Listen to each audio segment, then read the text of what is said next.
Welcome everybody. I haven't done a live Facebook video in forever. It's probably a good solid year. Super excited. Derek and I were doing a really wonderful video yesterday to the Wolf Pack, to our Tri Club on stress management. So part 1 of 3, hey Kate, of this gut health series that we're doing.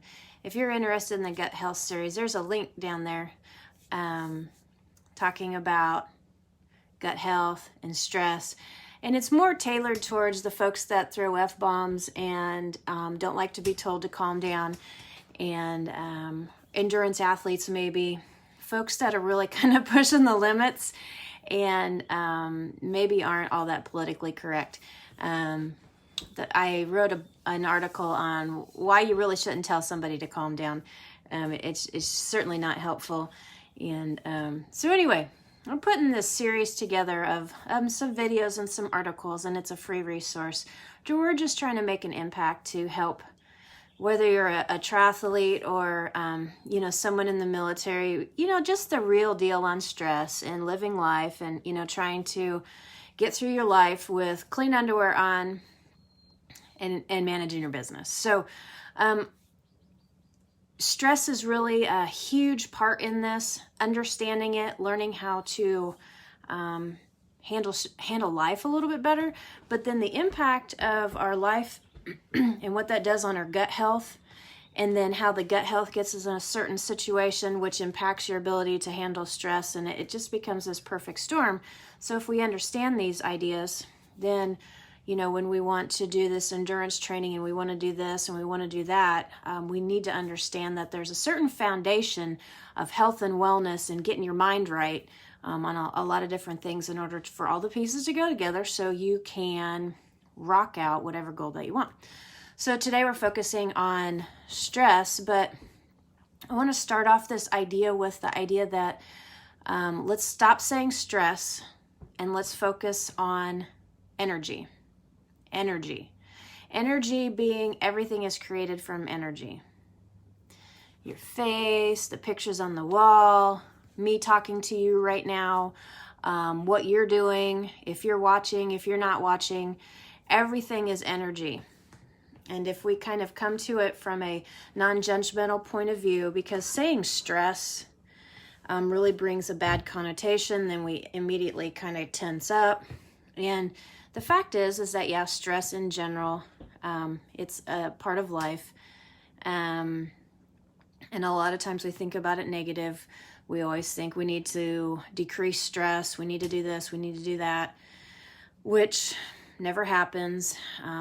There's a lot of things going on in life. But if we think about what's going on in an energetic point of view, an example that I used yesterday. So I'm a triathlon coach now, but my history is that I used to be a safety engineer in aircraft, and it was stressful.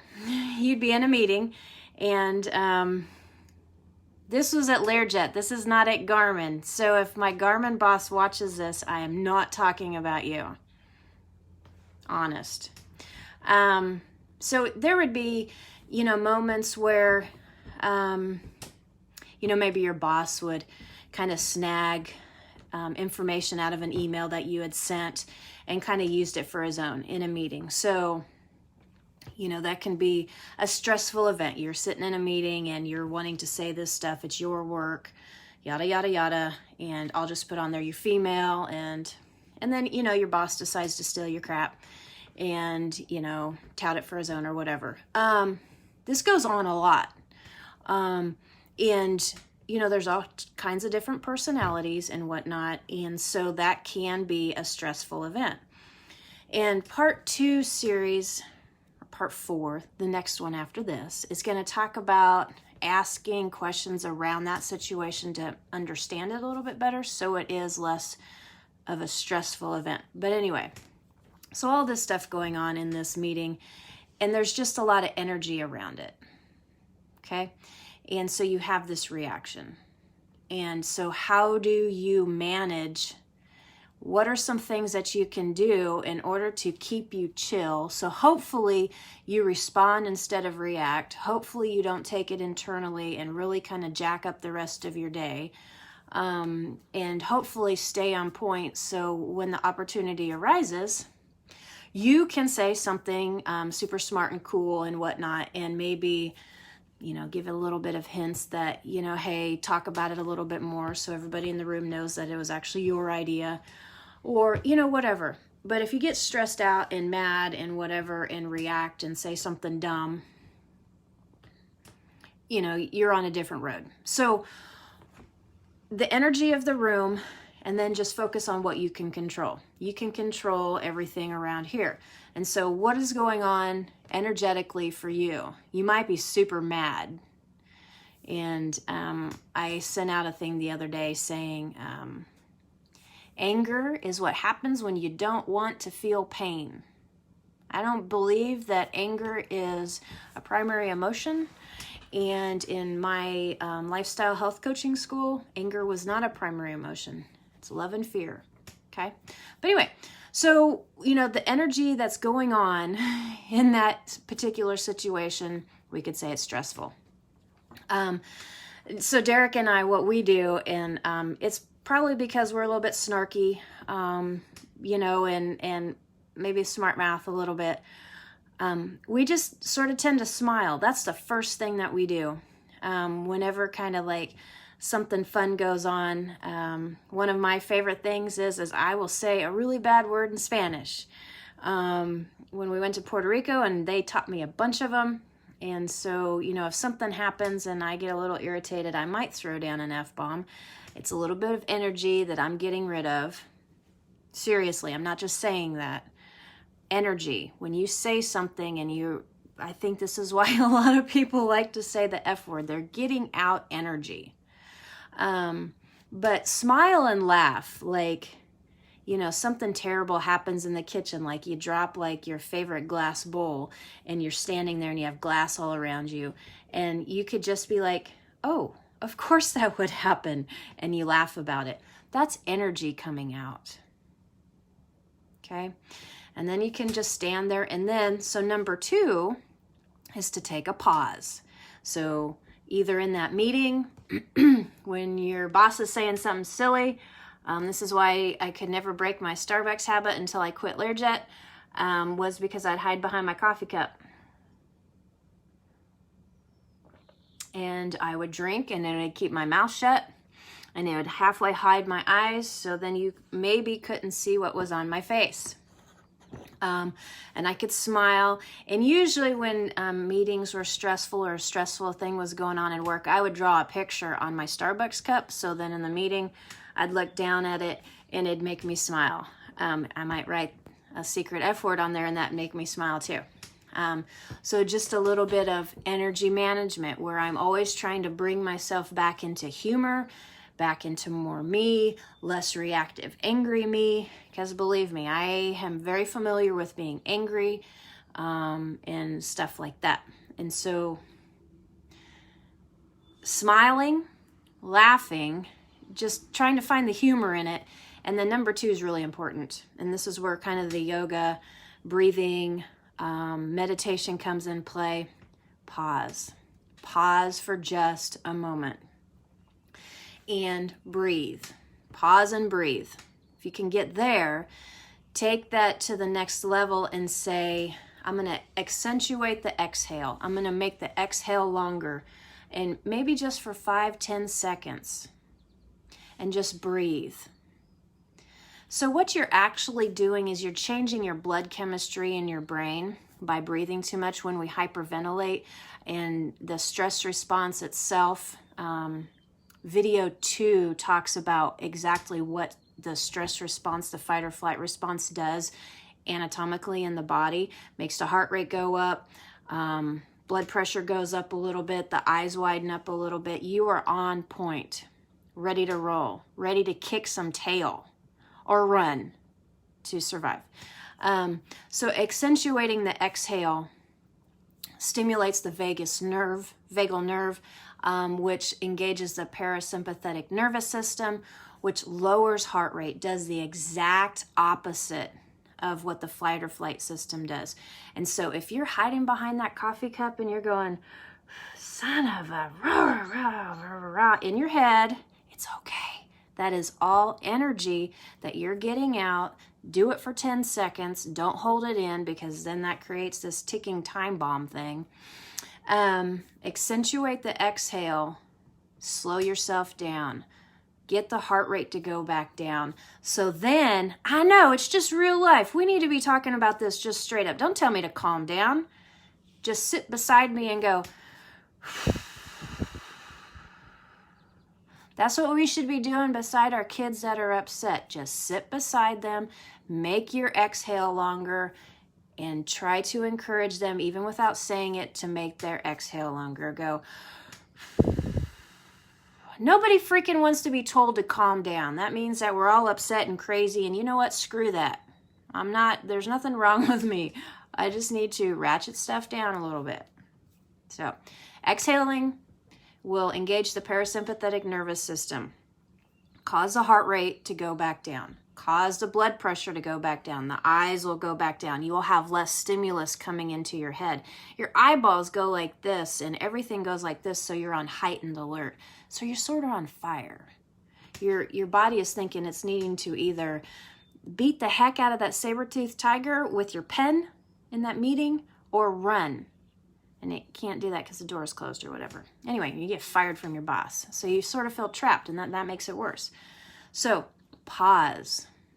Once you get to this pause and exhaling, and another beautiful thing for endurance athletes, the triathlete that is learning how to swim, this is so key for swimming, for open water swimming, for getting into a freak out, and you're in this Red Man triathlon thing that someone told you to get into, and they said it would be easy, and then the swim turns out to be a cluster, and it's the hardest thing you ever done in your life, and you're bopping around in the water wondering if you're going to drown, and you need to keep your shit together.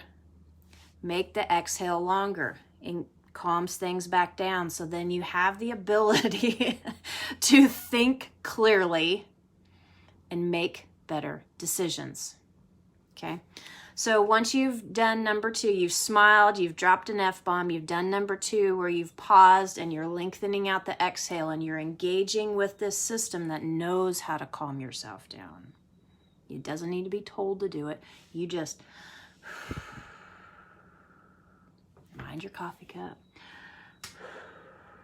Right? Okay. Then you have moments to do things smarter. You're responding better, and you don't need to be responding outwardly yet. If you ask yourself this question, am I in a stressful or enlightened, energetically, whatever moment? Is it life-threatening? Do I need to act right now? So if your kid is running out into the street, yes, move your tail, right? But if you're sitting in a meeting and, a plane's about not ready to crash and whatever, you can take a moment or 3 moments or 5 moments. You can calm the entire thing down. You can slow the entire thing down. If someone asks you a question, you can say, hey, I'm still thinking for just a moment about that. Can you get back with me? If that's not an acceptable answer, you need a different job, okay? If you can't do this adulting thing right, hey, I need a moment, I'm still thinking about it, come back to me in a minute or 2, okay? If that's not acceptable, okay? So ask yourself, in this moment, is it really fight or flight? If it's not, then move on to number 3. And number 3, I like to do this next. It's sort of a secret sauce thing, and I practice it in my endurance training, and I take it out into life. So a mantra is a thing that you repeat, and mantra means mind protector. And what it does is it moves your thoughts and your energy into something super awesome that aligns with you. What does that mean? That means that So I'm like a person that never gives up, and I always do my best. That's my kind of some of my stuff. And I always want to be a good person. So a mantra would be, Ironman Texas in last year was a little tough in certain places, and I would repeat to myself over and over, don't give in, don't give up, don't give in, don't give up. I like for 100 miles on the bike. There's a lot of repeating of that mantra. And then on the run, I said, I am grateful. And it was just, I am grateful and I am stronger. And I would repeat that self for an entire marathon of an Ironman. And so those things line up with who I am. I am grateful. I have faith. I try to appreciate daily everything that I am doing.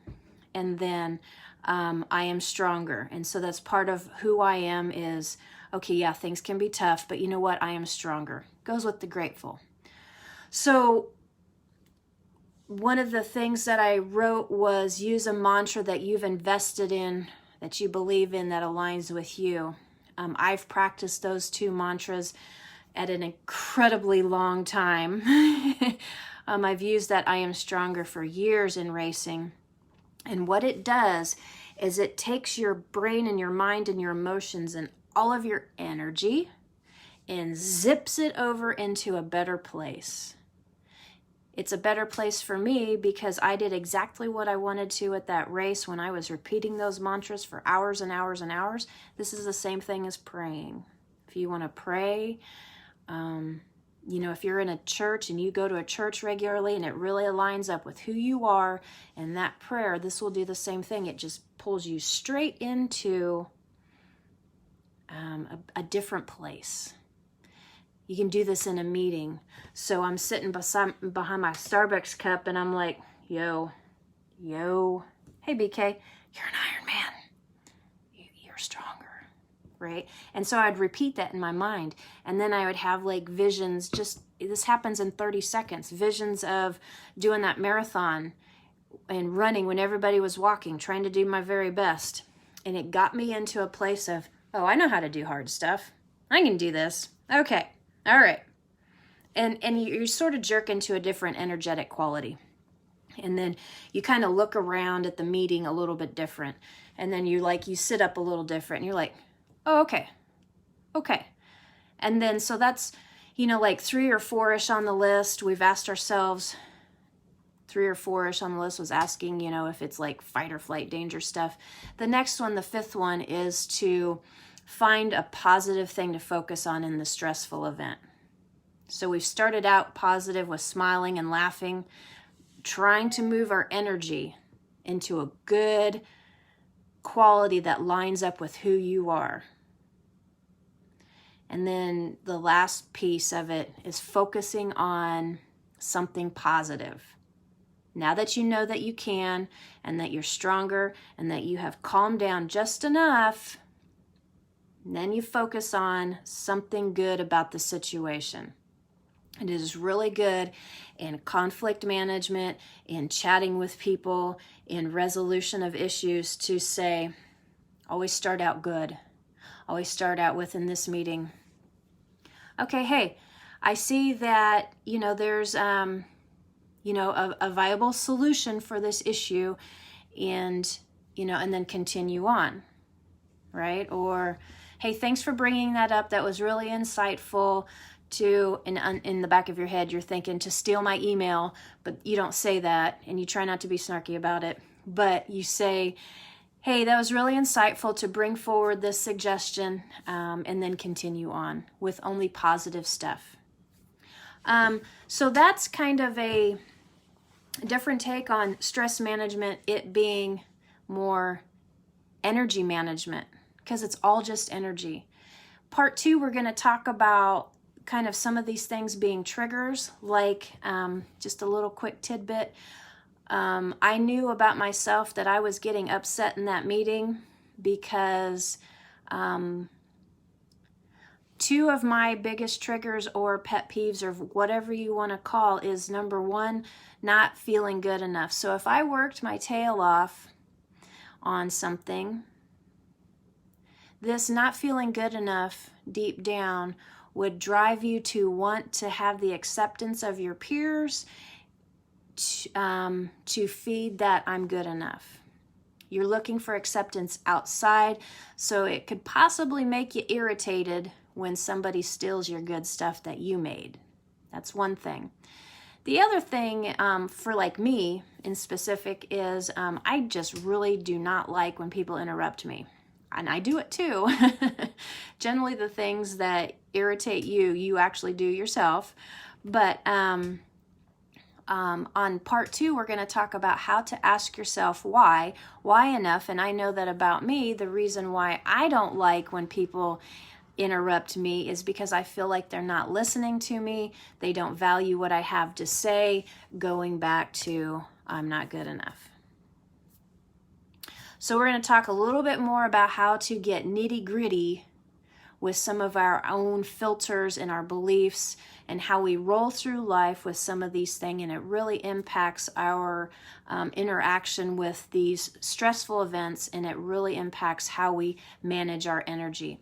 So for me, if I start feeling like that, I automatically know that, oh, darn it, one of those buttons got hit, and then I just automatically pull back a little bit and think, oh, get your shit together, okay? Stop doing that, all right? Just pause for a moment, put that on the side burner. You know you have an issue with that, and don't worry about that. It really doesn't matter if people don't have enough personal skills and they're rubbing against something, a soft spot of your own, okay? Just, whoops, set that off to the side, because nobody's perfect. Have grace. Grace and grit. So anyway, the one thing that I wanted to end with, and I don't know if you'll be able to see it well, but it is a picture that I printed. It says, grace is like the rain. It falls on everyone alike. So when in doubt, just pause and try to act out of love and act out of grace, even in your own body and whatnot. We're going to talk a little bit more about how this fight or flight system gets just completely frayed. We talked about it in video 2. So if you want more information on all these videos, click below. There's some links there to find some short, really to the point educational things about this big thing with gut health, stress health, and how to be more epically awesome. Anyway, have a good day, guys. Namaste.